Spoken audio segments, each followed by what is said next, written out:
Hi, this 5-minute solution gonna show you how to factory reset a Samsung mobile.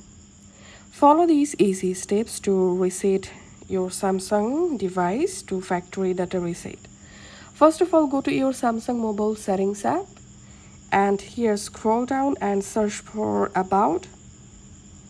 All you have to need, tap on about phone and here scroll down and tap on reset and scroll down, tap on factory data reset,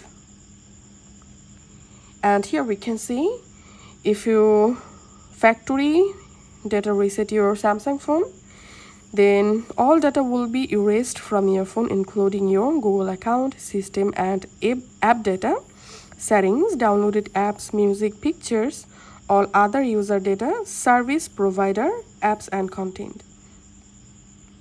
So all you have to need now, scroll down and just tap on reset. And now you have to confirm your pattern or your passcode. Once done, your Samsung device will be start to factory reset your device.